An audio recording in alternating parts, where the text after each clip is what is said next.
Hello, this is Dijoxin and welcome to another episode of Stories in the Säfärsphere. Today I'm going to be breaking down the character called Zoey, or X0-3, and I'm also going to be doing a story breakdown of their story by the same name of X0-3, which you might remember from the episode 2 where I broke down the storyline. So, we'll start with the summary on the left over here. So name Zoey / X0-3. I suppose I should actually start with who they are. So Zoey is very sadly cheetah, and they are 22, which says here, and they're female. While X0-3 is a synthetic symbiote.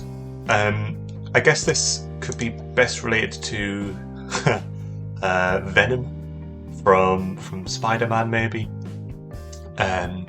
Could also just acknowledge it as sort of like an exosuit, which is why it's X0-3.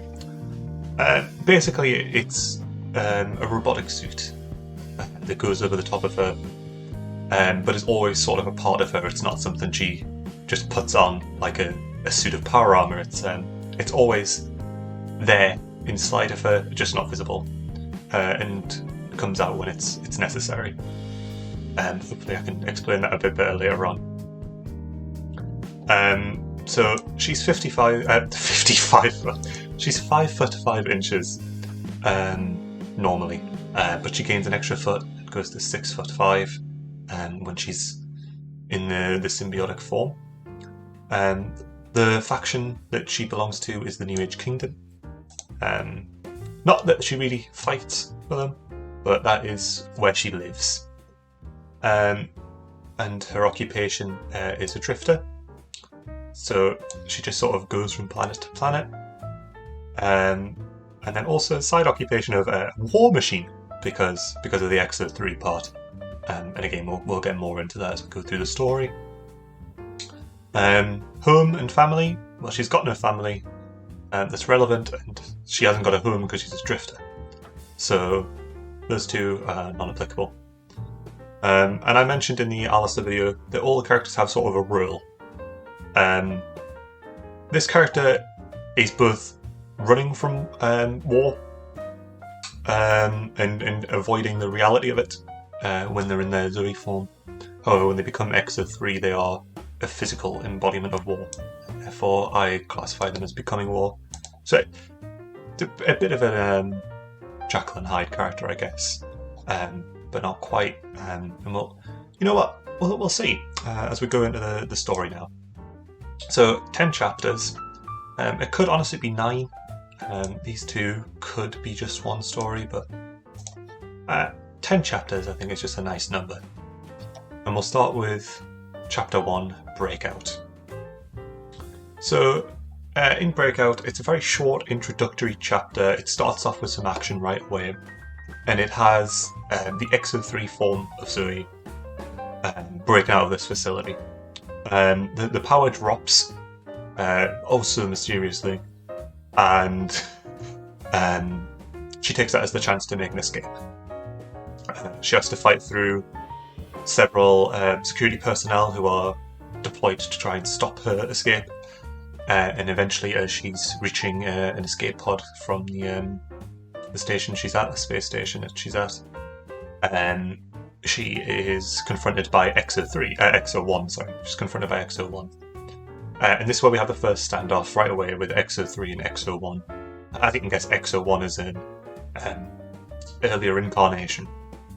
So, when Zoey turns to X0-3, it's a very sort of light, fast, sort of synthetic being. It's all about agility and speed, and they use a sword, probably a katana, because, that's like the symbol of speed, isn't it, in weaponry. Whereas X0-1 is a lot of a bulkier model. They use 2 cleavers, one in each hand, and they're like a walking tank, basically. So with X0-3, not being exactly well versed with their body. They lose pretty badly to X0-1. They keep up a fight for a while, but X0-1 manages to land a blow across their chest, which leads to blood, which leads to X0-1 just suddenly stopping as soon as he sees blood and withdrawing from the battle. And we'll get to why that happened later as well. But that gives X0-3 the chance to finally board that escape pod and to make an exit. Here we get to chapter -2.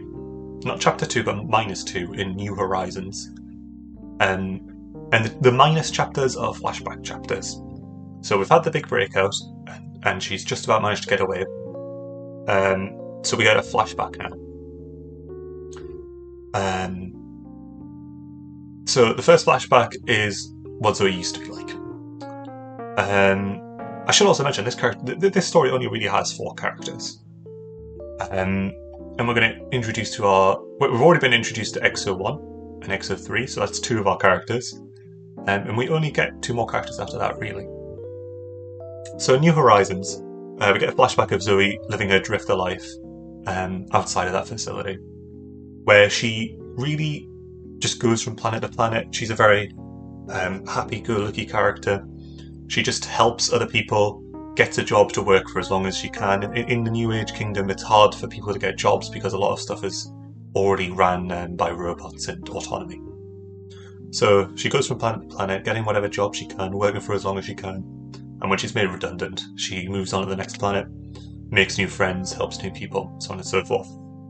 So New Horizons follows her reaching a new planet and who she meets while she's on that planet. Who's a character I haven't even named yet, but they're a man, and it's just supposed to be a nice slice of life chapter where we see what she used to be like, and starts this relationship with this other person. So chapter 3 is Respite. This is where Zoey starts figuring out how to use her powers as X0-3. She figures out that she can do it at will. This is also actually where we figure out that X0-3 isn't just a robot, it's actually Zoey inside. Should have probably mentioned that. And that wound she suffered went through the armour and directly injured her. So she's always inside of her, in X0-3 when it's being used. It doesn't replace her. She figures out that she can do it by will, whenever she wants to, basically, even though it doesn't look like it should exist. She also figures out that it will trigger automatically if she's ever in a dangerous situation. And she also figures out that while she's inside of it, she still has full will and control of herself, which leads to her being absolutely horrified with her actions during the breakout section because she's just murdered a bunch of people. But she does also find out that it sort of leans her mind towards more violent solutions and that idea. So she's still her and she still makes the choices. She's not being like mind controlled, there's not another character. But it does give her a certain leniency towards certain decisions. And finally she gets a lead on the old friend. And the old friend is the person who she meets here. The friend is in quotation marks. I wonder why. So she gets a lead on that as well, while in her escape pod. And that's what we'll set up next bit. But before we go to this will be chapter 2. Because this one's -2, this one's chapter 2. So that means New Faces is chapter -1. In -1, we get another flashback. It's her progressing her time on that new planet. And it's where the person she met during -2, New Horizons, they decide to go out for a meal together. It's sort of a pseudo date. It's not really a date. There's no relationship, but it's supposed to give that sort of feeling. They're very close. by this point. It's, you know, a month down the line or so. And they're getting along well. And sort of towards the end of this slice of life section, again, these sections are just sort of to learn what she used to be like. So there's not much action that goes on, but we get this scene at the end where she sort of ends up passing out, and the friend tries to help her, and then that's the end of that chapter. So then we get to chapter 3, which is fittingly named 3 Strikes. 3 strikes and you're out. So she manages to hunt down this old friend, which is again the friend from New Horizons and New Faces. And just before she reaches the room that they're in, she has a second encounter with X0-1. In this encounter, after she's now had the time to practice her abilities as X0-3 and sort of knows what X0-1's style is, she fights again. And although she's not amazing, she manages to come out on top this time without being injured, and she gets a slicing on him. And instead of blood coming from the wound, it's sort of this like vapor that comes out, and obviously quite confusing for her, but for him, he immediately flees the battle as soon as that happens, once again making another run for it. And he looks, you know, actually quite terrified at the time. So X0-1 runs again, this time after losing. And she reaches this friend who, assumably by this point, we would be expecting, oh, well, you know, they went out on a nice date, so she's there to save this friend from something, or just to meet up with him again. Or no, she interrogates him. And we'll learn about that in the next chapter, why. But she interrogates them for more information as to what's happened to her, as to why these things are going on. And gradually, throughout the meeting, he keeps pushing his luck, and she hits the 3rd strike, and she snaps, and she straight up just kills this person that she's known. Which is a very different murder to all of the other murders that she's just done, because even though she feels bad about those other murders, it was in self-defense. This time she's basically killed an unarmed person. And this is sort of where she takes that turn from being a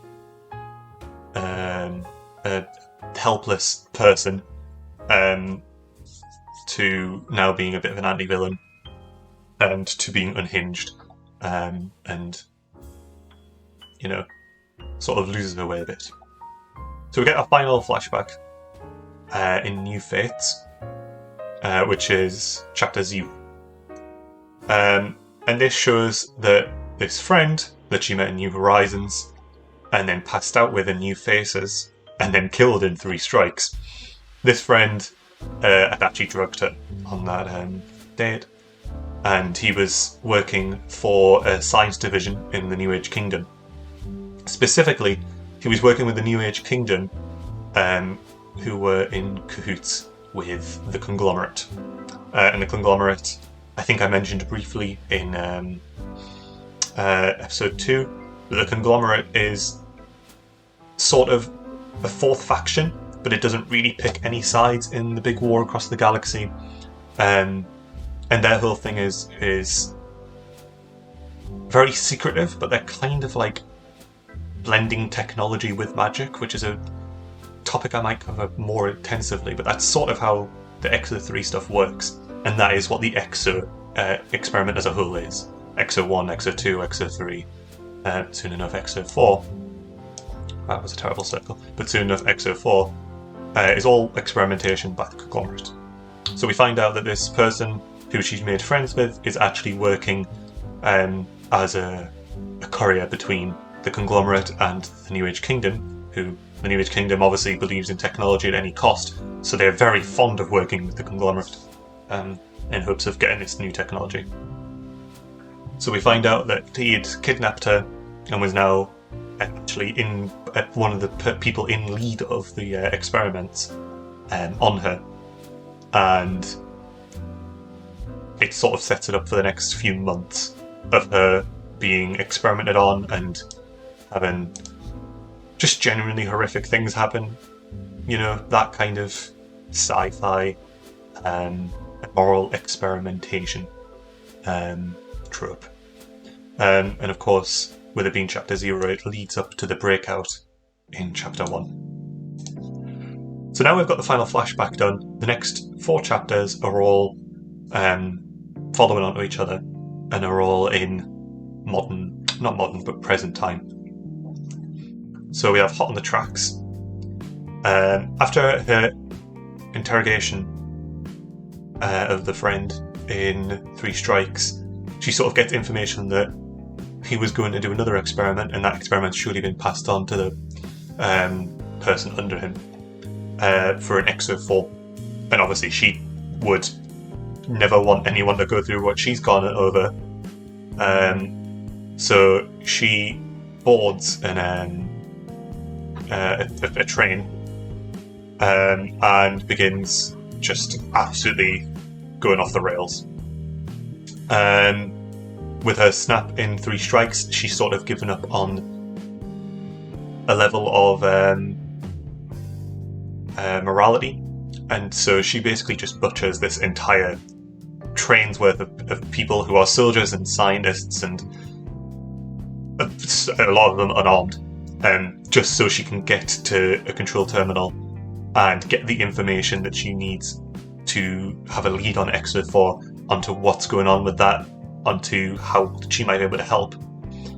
And that these 2 chapters are very linked close together. So that chapter leads on straight to X0-1. Right as she leaves the train, straight to X0-1. This is her final encounter with X0-1. This is where they go all out on each other.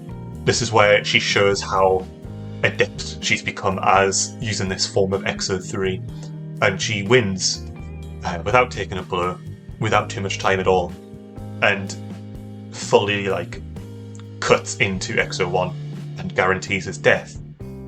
But as he's dying, he sort of gives this last warning, and we sort of figure out why he left her during breakout after he saw blood, because as she cuts into him, again, instead of blood coming out, it's these vapors, these fumes. And he basically explains the longer you use these exosuits, the less part of reality you become.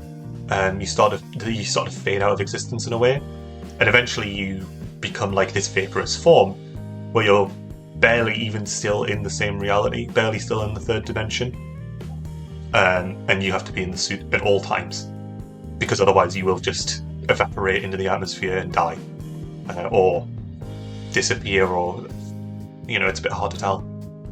But she's now cut through this suit entirely, so he's going to fade out of the suit, and if she keeps using her suit, this is what's going to become of her eventually as well. She's going to stop being, an anthropomorphic cheetah and start being a dust cheetah. I don't know. But that's why when he saw blood in the breakout, he just left her. Because he was like, well, she'll probably be captured anyway, and I don't want to kill someone who's still, got a chance at life. Because the suit hadn't taken her yet. So I put it. So she decides, I've done enough wandering around, I've done enough trying to get information. I'm going to go all in on this facility, which is actually the conglomerate, Titan ship. The conglomerate don't really have any planets or anything to their name, they just have a really big fleet. So this facility where she was being tested on is actually just a very, very, very big ship. Spaceship. So she's like, that's enough. If this is going to happen to me, I'm going to go all out in my suit one last time, instead of keep using it in small bursts, and I'm going to rescue this person, and that's going to be the end of it. So she goes on an all-out assault at the place she broke out of in Breakout. So now it's Break In. Very funny, I know. And she fights through the whole facility in the biggest challenge yet because she's just going head on with it. And eventually, this story goes either way. I'm not exactly sure how I want it to go, but I think in the end, X0-4 already kind of had their life. It's either that X0-4 was never real to begin with, or X0-4 was already dead by the time she got there. Personally, I go with the idea that X0-4 was the reason that the power failed in Breakout. X0-4 did that to save X0-3 without them even really knowing each other. And this whole time she'd been going after someone that had already been killed for doing something like that. I've zoned out completely, sorry, 1 second. Yeah, so X0-4, by the time she gets there, X0-4's been long dead. And upon finding that out, that's her final snap. And her realisation that she's kind of done a lot of this for nothing. She makes an escape again, after causing as much damage as she can and ensuring the X0 project can never continue. So there will be no X0-5 and onwards. X0-4 is where it ends, and she's the last living X0. X0-2 never gets covered out. There's no need for an X0-2 really. So we get the final chapter, chapter 10, or I guess it would actually be really chapter 7 because of the minus chapters, lying in wait. So this is where Zoey goes back to her old life as a drifter, because obviously the suit's not always on, it's usually just her in her regular looking form. So she goes back to her life as a drifter. And although sometimes she does have to use the suit again to help fight off the conglomerate which keep trying to hunt her down, most of the time she's laying low as herself, trying the best she can to live the old life she did, although she's definitely very jumpy and not very trusting anymore, and she's not anything like the person she used to be. Still, she's holding back from using her powers anymore, because obviously she doesn't want to live that fate where she fades away. But she knows that one day she'll probably still have to fight again. I've just realised I put 2 L's in until here. Whoops. But she realises she'll probably have to fight again, and she's saving all of her power for that. And that's where Zoey's main story, X0-3, ends. But of course, she does come back. That fight again that she knew was coming does come, and that is in the form of the Final Stand stories. Again, you'll know these if you watch the storyline video. These are the 3 Final Stand stories. She shows up for 2 of them against Wyatt, and so when her planet is the planet that she's drifted to by that time is attacked by Wyatt, she sort of realizes, like, okay, if I've been saving up my power for anything, it's this, because this is the biggest threat anyone's seen yet. So she decides to take up arms again, so to put it. She teams up with the rest of the main characters, and she's a valuable asset. Although she doesn't exactly provide like any intelligence or any great sacrifices or the likes, she does help to turn the tides of war very well, because she's such a good fighter and because she's this experimental war machine, which can cut through wire very easily. She also bonds well with Kate and Sal. Sal, the daughter of Umrali / Angel of Future Days, who's getting their story on episode 9, I believe. And Kate as well, who is the one surviving member of the Delinquent story, again in episode 2. So she bonds well with these characters because they're all very similar characters. Kate is sort of a space outlaw by this point, who admittedly quite enjoys the chaos and murder. It really goes all out on that side of things.